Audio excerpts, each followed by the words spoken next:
Radiosa, un espacio que, como lo decimos semana tras semana, está comprometido con debatir y agitar la política. Soy Yura Serrano y hoy les acompañaré en la conducción del programa junto con Isabel Díaz. Hoy es lunes 29 de julio de 2024 y comenzamos con Frente Radiosa. Hola, Isa. ¿Qué tal, Yura? ¿Cómo estás? Aprovecho para recordar a quienes nos escuchan que estamos en vivo a través del dial de Radio Pichincha 95.3 FM y 94.5 para el noroccidente de la provincia, así como también para Santo Domingo y para parte de las provincias de Esmeraldas y Manabí. Esta es una coproducción del Foro de los Comunes y de Registro Aurora. Les recordamos también que pueden seguirnos en nuestras redes sociales y plataformas digitales como Facebook, Instagram. Estamos con el nombre de Frente Radiosa. Así es, queremos también mandar un saludo a Lineadura, medio de comunicación digital ubicado en New Jersey, quienes retransmiten este espacio radial para la comunidad migrante en Estados Unidos. Saludamos también a la coordinación técnica que nos acompaña desde los estudios centrales y a todo el equipo de producción del programa. Hoy en un interesantísimo panel ponemos la lupa un poquito más allá de la coyuntura y buscamos discutir sobre los imaginarios, las estéticas, las prácticas también asociadas a este contexto de guerra y en especial la lupa puesta en los jóvenes. Para ello nos acompañarán Diego Maestre, a quien saludamos y agradecemos por estar ya presente, y también a René Hunda, que se suma en pocos minutos. Así es. Antes de arrancar con el debate, quisiéramos situar algunas líneas que hemos preparado junto al equipo de producción del programa respecto al tema que nos convoca esta tarde. Sabemos que las fiestas, privilegios, excesos e impunidades, incluso de los jefes narco en prisión y más allá de esta, son quizás la primera imagen que se viene a la mente cuando se habla de narcocultura. Sin embargo, los modos de vida, o quizás es más preciso decir de supervivencia que se tejen en torno al narcotráfico y la guerra, son mucho más complejos. Así, la normalización de la violencia como parte de la cotidianidad se ha visto alimentada por la espectacularización con la que el gobierno y la hegemonía mediática relatan esta dinámica propia de la guerra. Desde hace algún tiempo se ha vuelto común en Ecuador ver políticos con chalecos antibalas, rodeados de convoys militares, ingresar a barrios considerados calientes o simplemente llegar a sus mítings de beneficencia rodeados de tal parafernalia. Todo para la foto. A la par, la falta de políticas públicas frente a la violencia estructural a la que están sometidos niños, niñas y adolescentes, sobre todo en sectores marginalizados, los vuelve carne de cañón frente a las estrategias de reclutamiento de los grupos narcodelictivos, que, ante la ausencia del Estado, son quienes controlan los territorios.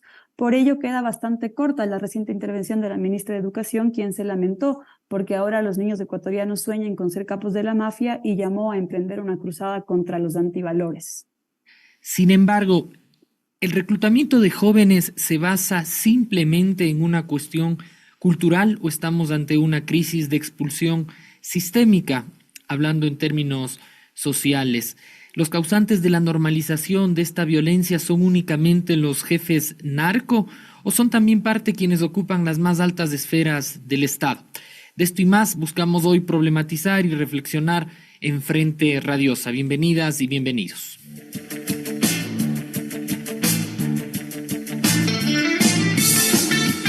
Política de frente, porque la política es cambio y conflicto.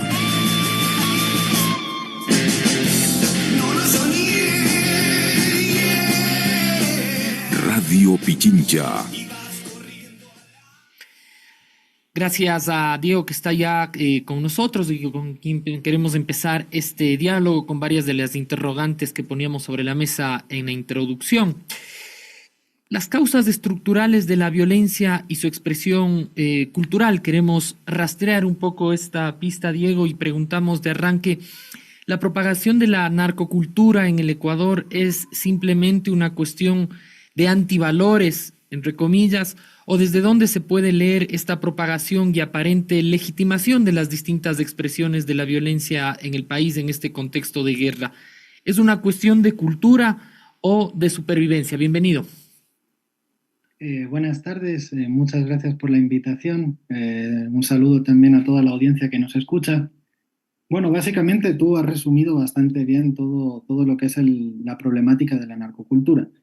Tengo un problema con el concepto y es que la definición de narcocultura, por ejemplo, para mí sería la definición de cultura, básicamente. Al final, un conjunto de valores, sistema de creencias, usos y costumbres, formas tangibles e intangibles de significación. Al final, la narcocultura se movería dentro de este campo, no es inocente el nombre de cultura. Tengo un problema con lo narco, porque lo narco históricamente podría entenderse como el negocio del narcotráfico. En cambio, hoy día estamos hablando ya de una cultura del crimen organizado. Para mí es la dimensión más infravalorada dentro de lo que son los estudios de crimen organizado, más en una sociedad como la actual, que son sociedades de la comunicación, sociedades tecnológicas, donde el narcotráfico y el crimen organizado debería entenderse más allá del mero negocio. Debería entenderse como costumbres, como actitudes, como cuestiones estéticas, como modas, por ejemplo, ¿no? Puede ser una moda pasajera, ojalá, por ejemplo, Peso Pluma lo sea, o puede ser una moda que deje de ser moda porque permanece en el tiempo, como pueda ser la cultura del narcocorrido en México. Y todo esto está anclado mucho a este discurso del liberalismo, sobre todo norteamericano, del hombre hecho a sí mismo, el hombre que nació de la pobreza y llegó a multimillonario, sobre todo en una fase primigenia de lo que era la narcocultura, con un enfoque más romántico. Hoy en día ya directamente vamos a otro de los conceptos que han hablado ustedes, que es el de la violencia. Entender la narcocultura es entender la violencia. Y la violencia desde distintas dimensiones. Puede ser una violencia de carácter directo, física o verbal. La narcocultura sobre todo estaría relacionado con ese aspecto más de violencia verbal, de violencia relacionada con la amenaza, que luego podría escalar en violencia directa. Por otro lado, la narcocultura estaría asociada a otro de los aspectos que habéis mencionado, que es la violencia estructural. La violencia estructural pensada sobre todo históricamente del Estado que no satisface las necesidades básicas de la población, pero hoy día estamos viendo cómo el narcotráfico también está incurriendo en esta práctica. ¿Cuántas veces hemos visto en México pueblos, poblaciones enteras que han tenido que salir porque el narcotráfico, que era, entre comillas, gobierno en su pueblo, no supo garantizar la seguridad, que es una de las primeras necesidades del ser humano, no pudo asegurar, por tanto, también el abastecimiento de recursos básicos, como pudiera ser el alimento o el agua potable. Entonces, digamos que también la narcocultura está muy enraizada con lo que es la violencia estructural. Y luego otro tipo de violencia que sería la cultural, que sería aquel tipo de violencia que a mí me serviría para legitimar luego todo el resto de repertorios violentos que podría llegar a emplear. Entonces, básicamente, la conclusión de esta primera intervención sería que la narcocultura es fundamentalmente violencia. No está relacionada con la violencia, sino que es violencia. Muchas gracias, Diego, por esta primera intervención. En lo que llega, René, quisiera seguir dialogando contigo. Me parece sumamente interesante lo que mencionabas respecto a este vínculo que habría entre la narcocultura, este componente más simbólico, incluso con la violencia estructural. Y desde ahí conectar, nosotros en la introducción hacíamos una breve alusión a la intervención de la ministra de Educación, quien se lamentaba en una intervención respecto al hecho de que los jóvenes ecuatorianos ahora sueñen con ser jefes narco. Y frente a ellos que llamaba a esta cruzada contra los antivalores. Pero también desde ahí quizás pedirte una lectura un poco más específica en torno a esto. ¿Se puede, por eso te preguntábamos, hablar simple y llanamente de una cuestión de una carencia cultural? O bueno, no pongámoslo en esos términos, más bien hablar, como tú mismo decías, de una cultura que legitima la violencia, pero ¿dónde queda justamente ese momento más de la violencia estructural que de alguna manera interpelaría sobre todo a los jóvenes de sectores populares, marginalizados?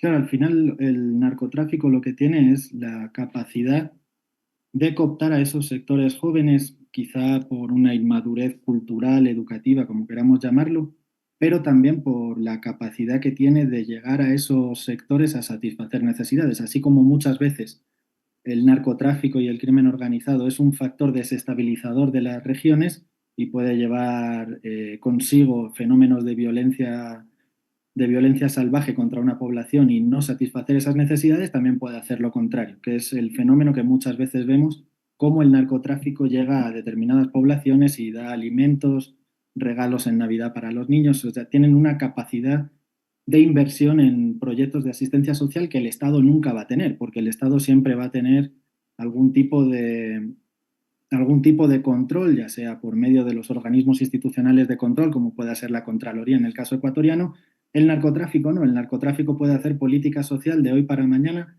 con una mínima inversión. Esto sumado a toda esa crisis estructural que está sufriendo el Ecuador, sobre todo en determinadas regiones, donde la población tiene una crisis total de expectativas, donde la situación económica es realmente nefasta y donde existe una narcocultura, una cultura del crimen organizado, donde la forma de ganar prestigio social puede ser a través de estas vías, entonces ahí encontraríamos el caldo de cultivo perfecto para que los jóvenes estuvieran de alguna manera no predeterminados, sino de alguna manera querrían entrar a este mundo. Con esta, digamos, primer empuje que hacemos a problematizar, no solo digamos, desde la perspectiva del imaginario, ¿no? Es decir, eh, casi que en términos sociales están dadas ya las aspiraciones, está tan enraizado este entorno de violencia y, digamos, con pinzas llamado de narcocultura que eh, casi tenemos ya una generación creada en ese entorno que acepta y asume esas condiciones y como tú llamabas en términos incluso de aspiración social, una escala, entre comillas, de valores o antivalores. ¿Dónde queda la dimensión, esto que tú mapeabas? La dimensión más material, es decir, mientras más ausente está el Estado, mientras más es reemplazada esa actividad, esa presencia, esas tareas, desde, digamos, quizá la más visible, la de la educación. Ha circulado mucho la cifra de más de 100.000 niños, digamos, han dejado el sistema educativo en este último periodo. Sin duda hay también entonces una relación con la presencia del Estado y que no es solamente una cuestión cultural del imaginario efímera que llega, digamos, en términos abstractos, sino que tiene que ver con las condiciones propias materiales de la gente. ¿Cómo están pasando esos niños, esas adolescencias que son reclutadas por este entorno de violencia y de manera más específica por los grupos delincuenciales? Claro, incluso elevo tu apuesta. Hablas de la no presencia del Estado. Yo te digo que incluso con la presencia del Estado, la narcocultura, si algo tiene, es que es capaz de socavar la credibilidad y el poder institucional. Entonces, tú puedes meter mucha política social en determinadas zonas, pero eso no quiere decir que la respuesta social vaya a ser positiva en ese sentido. ¿Por qué? Porque quizá tú no tengas ya la más mínima legitimidad en determinados territorios. Entendamos que el narcotraficante, la persona que está dentro del mundo del crimen organizado, tiene todo un relato de autojustificación de su actividad. La pobreza me llevó a esto, la falta de oportunidades me llevó a esto. El político y la institución pública que de alguna manera está relacionada con la narcocultura pierde todo tipo de legitimidad con respecto a la población. Entonces, puedes llegar tú con las instituciones públicas y encontrarte rechazo social o que la sociedad directamente no crea en la política social que le estás prometiendo o que vas a llevar a cabo. Tengamos en cuenta que además el Ecuador es un sistema político con un sistema de partidos muy volátil. La penetración del crimen organizado en el sistema de partidos y en el poder local y nacional está muy marcada. Entonces, en determinados territorios tú ya no tienes esa credibilidad institucional como para llegar al territorio y de la noche a la mañana crear la idiosincrasia para que la población tenga las herramientas culturales para no caer en este tipo de redes. El problema de la institucionalidad es que la narcocultura lo que ha logrado, en base a la polarización que se ha generado en la población, es que todo político y toda institución sea prácticamente sospechosa de connivencia con el crimen organizado o de participación con el crimen organizado. Entonces ahí es donde elevaría tu apuesta, no es solo la falta de presencia institucional, que también, sino la falta de credibilidad institucional debido a que la narcocultura lo ha engullido todo y nadie tiene la credibilidad suficiente como para llegar a ciertas regiones. En determinadas zonas de la costa, yo diría que ya hay una relación incluso simbiótica entre el crimen organizado y algunas instituciones del sector público. Por ejemplo, en el ejemplo de Quito, yo creo que todavía estaríamos en una fase parasitaria donde el crimen organizado está intentando penetrar. Pero toda esta penetración que se lleva a cabo en las instituciones públicas está relacionada con el sistema educativo también. El sistema educativo no es ajeno a esta penetración del crimen organizado. De hecho, hay barrios en Guayaquil, por ejemplo, en el barrio Nueva Prosperina, salió en algún medio de comunicación donde hay un elevado porcentaje de alumnos, 25% por ahí, que formaban parte de algunos de los grupos del crimen organizado que actuaban en ese barrio. Entonces, digamos que no es solo presencia del Estado, sino presencia del Estado con credibilidad.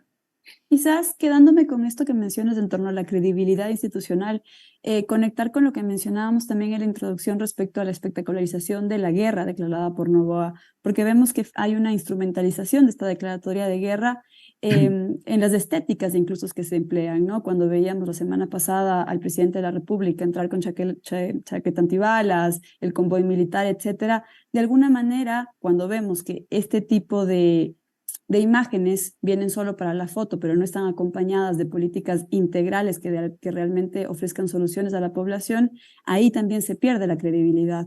No sé si tienes algo que aumentar, Sí, digamos comentar al que respecto. la política con respecto al crimen organizado en el Ecuador ha tenido esa tendencia hacia la espectacularización. El mejor ejemplo sería el sistema penitenciario, por ejemplo.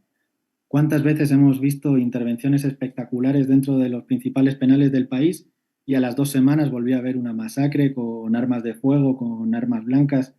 Entonces, digamos que todo este fenómeno de la narcocultura, del crimen organizado, ya está muy penetrado en la sociedad ecuatoriana, sobre todo en determinadas regiones, y el Estado la única respuesta que ha dado sería la respuesta securitista, que en determinados aspectos te la podría aprobar. O sea, hay veces que la violencia física, el Estado tiene que responderla con violencia porque tiene que reclamar el monopolio del uso legítimo de la fuerza, pero digamos que hay momentos en los que se requiere otra cosa. Y creo que, por ejemplo, ganar credibilidad institucional sería el primer paso. Como ya digo, la credibilidad institucional no solo se logra mediante medidas sociales. Las medidas sociales el narcotráfico las puede hacer mejor que tú y más rápido. La credibilidad institucional también se gana intentando concienciar a nuestra clase política de que no sigan alimentando esa polarización en base a acusar de narco a cada político que tienen enfrente. Uno pasea al lado de la Asamblea Nacional y han acusado de narcotraficante prácticamente a todo el mundo, incluso también a periodistas, a todas las instituciones, tanto del Estado como que tienen relevancia mediática y social. Sobre esto último que planteabas, que resulta importante pensar sobre, digamos, la respuesta de la clase política ante un escenario. Uno que evidentemente desconoce la profundidad hasta dónde está o qué es lo que está afrontando. Dos, el poder identificar si efectivamente la clase, el entorno político, el sistema político está dispuesto a combatirlo y a generar respuestas que de alguna manera puedan significar una alternativa. Tú decías, la principal salida generalmente del entorno tanto institucional como el de las fuerzas políticas es la vía securitista, es decir, ante aquello que podemos entender poco y que encontramos referencias regionales, inclusive la salida más concreta es, digamos, es la bala, es la represión, inclusive mal estructurada por las propias capacidades institucionales que hay. ¿Qué podemos rastrear de alternativas políticas que piensen, problematicen esto con lo complicado que resulta justamente el pensar en los imaginarios y en la cultura como tal, desde la oferta política en el país? Bueno, esta es una pregunta complicada. Obviamente, si yo tuviera la respuesta, le cobraría bastante plata al gobierno para que implementaran las políticas que yo le estoy planteando. Desde el punto de vista securitista, podría haber una medida que es la de generar esto dentro del ámbito progresista y del ámbito social, no sería muy bien entendido, sería generar zonas de tolerancia cero, por ejemplo. Entras en determinado barrio y dices, aquí tolerancia cero, no hay ninguna forma de llevar a cabo ningún tipo de actividad criminal. Eso te puede funcionar temporalmente en espacios reducidos, donde tú puedas controlar el territorio. Ahora bien, una política a nivel nacional sí requeriría de fortalecer los mecanismos a nivel jurídico, a nivel legal, para el combate al narcotráfico. Esto tendría distintas dimensiones. Tendría el enfrentamiento directo jurídico a la criminalidad entendida como homicidios, robos y demás. Tendría otra dimensión que sería la lucha contra el sistema financiero que está al servicio de ese narcotráfico. Grandes capos de la historia han caído por la vía financiera y no tanto por la vía militar policial. Y luego el tema de generar no políticas sociales, sino generar políticas productivas que realmente desarrollen las zonas donde está el núcleo de esta problemática. No vale solo con llegar con una política social determinada, sino con una política a largo plazo que garantice el empleo y el buen vivir que se decía en otras épocas en este país de las poblaciones que están sometidas al crimen organizado, de manera que puedan tener alguna alternativa laboral que sea atractiva, no solo que sea una alternativa en sí, porque obviamente alguien que vendiendo droga está ganando $4.000 a la semana no va a cambiar esa forma de vida porque tú le ofrezcas un empleo digno por el salario mínimo. Que bueno, con el salario mínimo actual sería hasta indigno ese trabajo. Habría que estudiar la posibilidad de dar vías alternativas y que sean realmente atractivas para la población. Gracias, Diego. No sé si vamos a una pausa, Yura, o seguimos con René, que ya está con nosotros. Sí, vamos a una pausa y volvemos con René que está ya conectado y así también damos algo de descanso a Diego que ha tenido el uso monopólico de la palabra en este primer bloque. Volvemos con más de Frente Yo Radio. encantado, pero soy demócrata, así que le daré la palabra.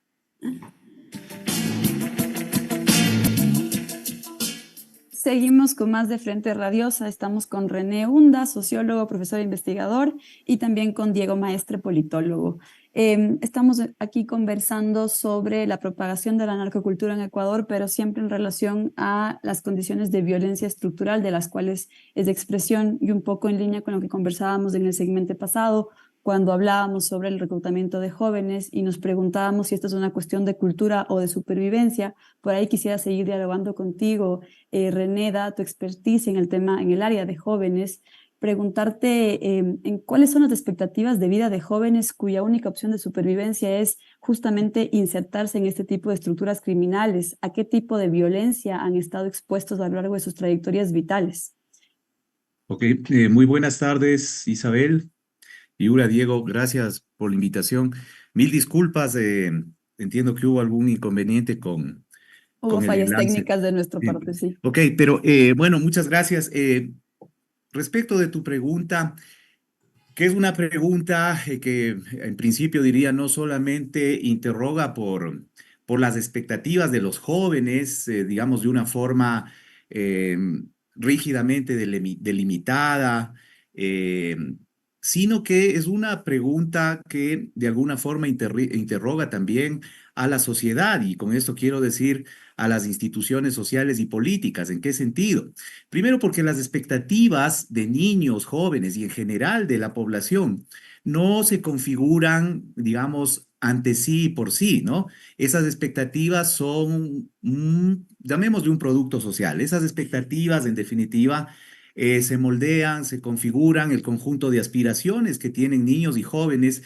No es que, por decirlo de alguna manera, emergen, surgen, se desarrollan con una total autonomía, ¿no? Sino que eso es producto de procesos de socialización que se dan en las prácticas sociales, en las interacciones sociales. Por lo tanto, esas expectativas reflejan, de alguna forma, son prácticas específicas de un determinado momento, época histórica y un contexto particular, ¿no? Entonces, si nosotros, por ejemplo, a lo largo de las, llamémosle, últimas décadas, y por poner arbitrariamente un marco temporal relativamente amplio, ponemos las expectativas de jóvenes a partir de la posguerra y además los situamos en determinados contextos, países desarrollados, primermundistas o los países llamados eufemísticamente en vías de desarrollo, vamos a ver que esas expectativas tienen puntos en común, pero también expectativas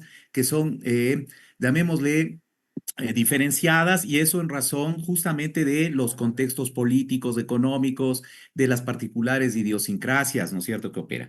En el caso, digamos, haciendo un triple salto mortal al momento actual, ¿no?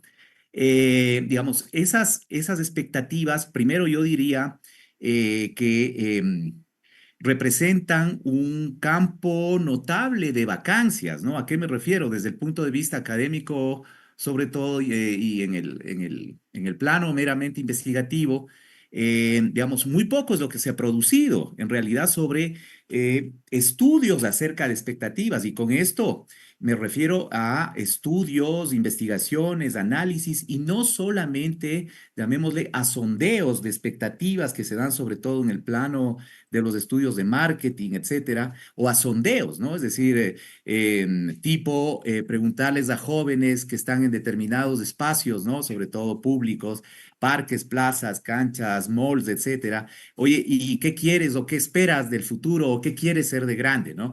No me refiero solamente a un discurso de enunciación, ¿no? Sino que el análisis de las expectativas tiene que ver justamente con el análisis de lo que ya mencionabas de alguna forma, Isabel, tiene que ver con las trayectorias, ¿no? Es decir, las expectativas se configuran y llegan a proyectarse cuando esto sucede en razón de las historias, digamos, de las historias de vida, de las trayectorias de las personas, ¿no?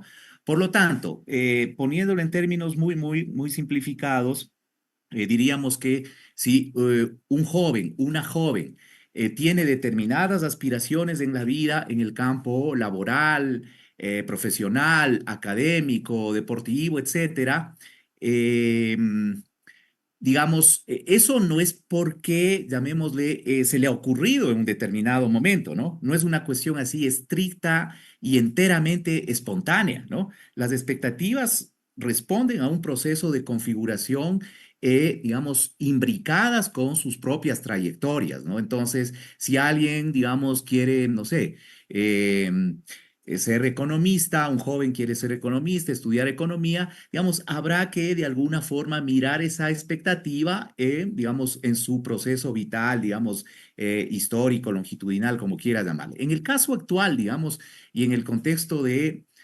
las inéditas violencias que está experimentando el país, diríamos que para un estudio sobre expectativas, necesariamente tenemos que, digamos, ineludiblemente, em, realizar estudios, investigaciones acerca de concretamente esas condiciones estructurales con relación a estas configuraciones, llamémosle, materiales y subjetivas sobre sectores poblacionales jóvenes, ¿no?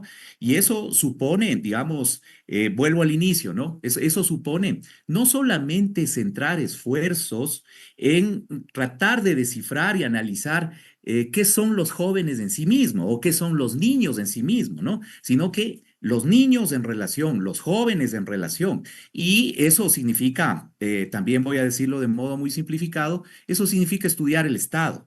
Eso significa estudiar los cambios y transformaciones socioestatales. Eso significa estudiar cómo, digamos, las instituciones sociales han venido experimentando a lo largo, especialmente de posguerra, una serie de cambios y mutaciones profundas en el orden, llamémosle, de las prácticas simbólicas, culturales, etcétera, implica estudiar los ciclos políticos, ¿no? Es decir, cómo de alguna forma aquel estado de bienestar que en cierto modo garantizaba los derechos de los individuos, ese estado se va agotando, digamos, ese estado entra en un proceso de fatiga. En los años 80 y 90 ya encuentran, en definitiva, digamos, el neoliberalismo atraviesa, digamos, el conjunto de la sociedad, reconfigura los estados, eso también llega a un punto de fatiga, ¿no es cierto? Y luego, digamos, asistimos en buena parte de América Latina a un ciclo denominado post-neoliberal o progresista o populista de izquierda, etcétera, una serie de denominaciones, ¿no? Y, digamos, en esos contextos es donde nosotros podemos de alguna forma entrar con algunos niveles, llamémosle, de consistencia a mirar eso que tú preguntabas, de esas expectativas, ¿no es cierto? Y en el momento actual nos encontramos con, digamos, una serie, llamémosle, como hemos visto en este tuit, que era de alguna forma lo que me comentaban, el pretexto para esta charla, ¿no? Para esta conversación. Es decir, cuando la ministra actual, la ministra de Educación, dice que los niños ya no quieren ser astronautas, sino narcos, ¿no es cierto? Digamos, sí, de alguna forma eso revela el estado actual de cosas, pero yo creo que, digamos, más allá de una declaración, digamos, eso ameritaría también algunas preguntas, ¿no? Es decir, desde hace ya algún tiempo, ¿no es cierto?, en varios estudios en los que hemos tenido la oportunidad de participar, vemos que, digamos, esas expectativas ya desde la primera década de este siglo no ni siquiera se orientaban hacia, digamos, eso de digamos, de una formación, digamos, de alto nivel, por decirlo de alguna forma, ¿no? Sino que eso dependía mucho de, digamos, las condiciones y contextos específicos. Por ejemplo, niñez y Te interrumpo juventud solo un indígena. momentito que tenemos que volver con una pausa técnica que me dicen desde los controles y sobre esta última idea contigo volvemos de esta pausa. Volvemos con más de Frente Radiosa. Pedimos disculpas por el imprevisto técnico. Quisiera continuar este diálogo a propósito de un poco esta también apreciación que realizaba René en su última intervención y para, digamos, contrastarlo un poco también con el ejercicio de lo más concreto y territorializado. Diego, conversar contigo respecto a en un momento previo en la discusión te preguntaba en relación a incluso pensar la oferta política, cómo pensar también el ejercicio del poder local, territorial, aquel que está vinculado también sobre todo con el uso del espacio público, que está vinculado con la oferta, digamos, de posibilidades también para que esos jóvenes, esos imaginarios, esas estéticas que se construyen en el cotidiano en este contexto de narcocultura, como estábamos conversando, encuentren una alternativa. ¿Qué pueden hacer los niveles de gobierno local o cómo el Estado también debe reconstituirse a fin de abrir caminos para la incorporación popular juvenil justamente ausente en la actualidad? Mira, justo en la línea de lo que comentaba René previamente con la cuestión de las expectativas, algo que está muy relacionado con las expectativas sería la cuestión del autoconcepto del individuo y el autoconcepto de las poblaciones, la autoestima social. Cómo hemos creado sociedades donde determinadas comunidades ya sienten una predestinación hacia meterse a este tipo de actividades por todo el contexto político histórico que comentaba René. Todo esto está relacionado con una falta de promoción de políticas de cultura de paz a nivel local y a nivel nacional. Creo que los gobiernos autónomos descentralizados no están profundizando bien en esta materia. Creo que la cultura de paz es precisamente aquel elemento que, independientemente de si existe crimen organizado o no, puede hacer que las sociedades trabajen en sus relaciones sociales desde al margen de la violencia, que resuelvan sus conflictos desde otra perspectiva. Y creo que tenemos que acabar en el Ecuador con ese estigma social que no solo se da en el Ecuador, sino a nivel internacional. Bueno, la sociedad latinoamericana es una sociedad claramente estigmatizada en el plano internacional. Basta con ver las películas que se producen en Hollywood. Dentro de lo local también existen este tipo de estigmatizaciones y los gobiernos locales deberían trabajar sobre todo en profundidad en lo que es la promoción de la cultura de paz. Más allá de esto, en lo concreto podrían trabajar en todo lo que es, por ejemplo, control de espectáculos públicos, no entendiendo control necesariamente por censura, pero sí control desde el ámbito de la estandarización.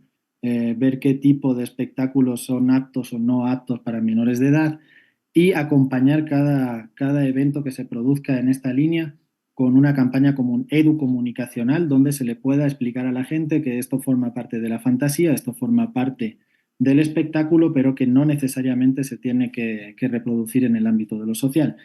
En cuanto al uso de espacio público que comentaba también René, el tema de las ligas barriales, la narcocultura, en el caso quiteño, que quizás es el que más conozco yo en Ecuador, empieza fundamentalmente por este tipo de espacios de interacción social. La liga barrial que basa su relación vecinal en base al alcohol, donde la violencia de vez en cuando es un mediador entre los participantes. Ahí es donde tiene que incidir sobre todo el poder local. El poder local no va a incidir en el narcotráfico a escala internacional, en el crimen organizado transnacional. El crimen organizado tiene que profundizar en los mecanismos de convivencia, de resolución pacífica de conflictos y de promoción de la cultura de paz, precisamente allí donde hay fenómenos de interacción social masiva, como puedan ser eventos, los propios colegios, hablando del tema de los jóvenes, las ligas barriales en el caso quiteño, etc. De acuerdo, Diego, muchas gracias. René, quisiera seguir conversando contigo. Primero hacerte una pregunta puntual, porque entiendo que en torno a un estudio que vienen realizando, tienen información sobre cómo operan las redes de reclutamiento vis a vis los jóvenes, que creo que sería importante si nos puedes comentar algo al respecto. Y quizás, dado que ya estamos también entrando a la recta final del programa, retomar un elemento que mencionábamos previamente a que llegues, sobre la espectacularización de la guerra por parte del presidente Noboa, y qué consecuencias puede tener esto en las culturas juveniles, en qué medida pasa factura en el imaginario social esa mezcla de violencia, de lujo y ostentación que caracterizan a Noboa. Ok. Bueno, retomando, digamos, la intervención inicial, únicamente diría que retomaría la idea fuerza de que las expectativas se construyen, se producen, se configuran de acuerdo con un momento, un tiempo histórico, unas determinadas condiciones contextuales. A partir de eso vemos nosotros que hay que tener en cuenta que, a ver, por venirnos ya directamente a la actualidad, 2023 fue el año más violento de la historia del país. ¿Sí? El país alcanzó una tasa de 47.3 o punto 2, la tasa de homicidio, ¿no es cierto? De asesinatos, digamos, por cada 100.000 habitantes. Y hay que tomar en cuenta que ciertas provincias, en este caso Los Ríos, por ejemplo, tuvo más del doble de esa tasa, ¿no? Es decir, eso como un contexto, un dato de la violencia y un dato, en definitiva, que es uno de los datos, llamémosle, entre comillas, destacados para justamente referirse a las violencias, llamémosle, novedosas en el país. Ahora, frente a eso, digamos, ¿qué está pasando en suma, con esa categoría de reproducción social, ¿no? Es decir, cómo niños y jóvenes de alguna forma quedan expuestos frente a esta espiral de violencia, esta dinámica, digamos, entre comillas, nuevas violencias, nuevas y profundas violencias, violencias con sevicia, violencias con crueldad. Es decir, y en este contexto, preguntarse por qué ha sucedido esto, cuáles son las condiciones que han posibilitado. Entonces, bueno, ahí tenemos, digamos, una serie de análisis que van siendo cada vez más recurrentes en torno a un abandono estatal, una ausencia de estatal, a una carencia abierta de oportunidades, ¿no? No solo, digamos, de posibilidades, sino de estructuras de oportunidades en el ámbito educativo, en el ámbito de la salud, etcétera. Dos datos, por mencionar algo, ¿no es cierto? Dos datos fuertes. Entre 2018 y 2019, a año seguido, hay, por ejemplo, un retiro del presupuesto general del Estado del orden del 32% en salud y 36% en educación, ¿no?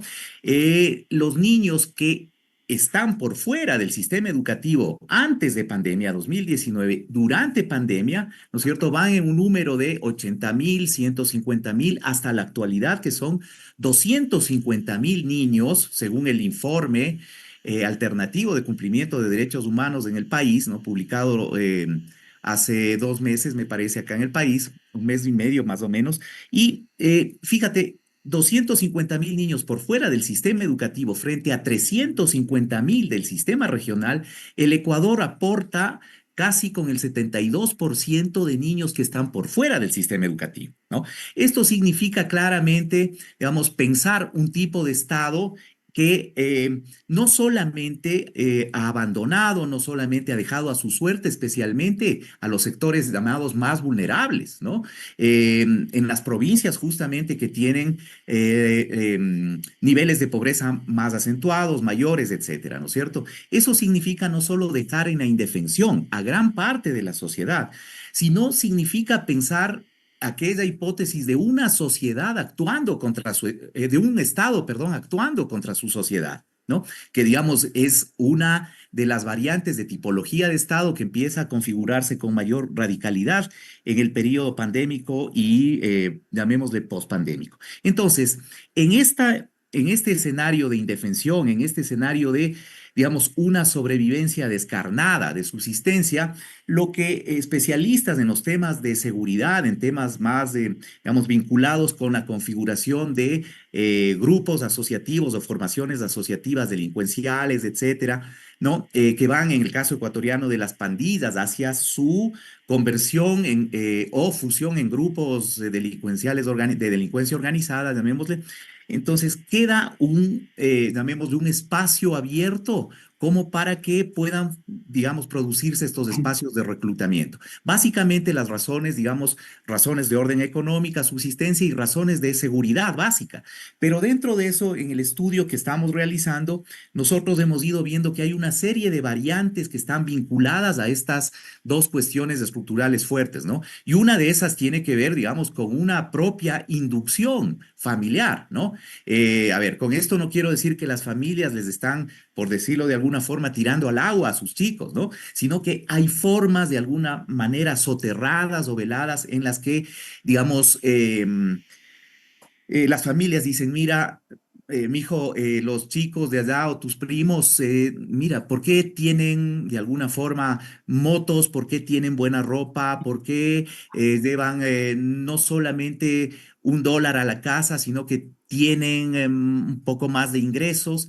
Y es una forma muy velada, digamos, de, por ejemplo, inducir y empujar hacia, digamos, la incorporación a grupos delincuenciales. Finalmente, por temas de tiempo, encuentran ahí también un asunto de seguridad y de protección. Y eso hemos estado constatando, digamos, en los últimos meses con chicos de Esmeraldas, con chicos de Guayaquil, especialmente de sectores duros, ¿no? Monte Sinaí, Sociovivienda, Trinitaria, Nigeria, digamos, Santo Domingo, ¿no? Y el asunto es que ahí se forman hipótesis y conjeturas, más que hipótesis, conjeturas en este momento acerca de, por ejemplo, la conformación, llamémosle, de un nuevo tipo de Estado o, digamos, llamémosle, un Estado nuevo que utiliza algo que está ya construido, ¿no? Y eso nos lleva también a las hipótesis que los especialistas en seguridad plantean de, digamos, este estado coludido, ¿no? Entre lo delincuencial y, digamos, atravesado por prácticas, digamos, mafiosas, etcétera, hasta, digamos, altas instancias y estructuras de autoridad en las instancias político-estatales, ¿no? Con esta idea de un estado, de un paraestado determinado además por esta estructura de violencia y este entorno que hemos discutido hoy día también por sus condiciones en términos culturales y de imaginarios, nos quedamos, no así cerramos la discusión en torno a este tema que nos parece bastante importante y fundamental ponerla sobre la mesa hoy día. Sin embargo, se nos ha agotado el tiempo. Queremos agradecer a Diego, a René por esta discusión. Les invitamos a que nos sigan la próxima semana, el día lunes, como de costumbre, a las 18 horas. Gracias a todas y todos por acompañarnos el día de hoy.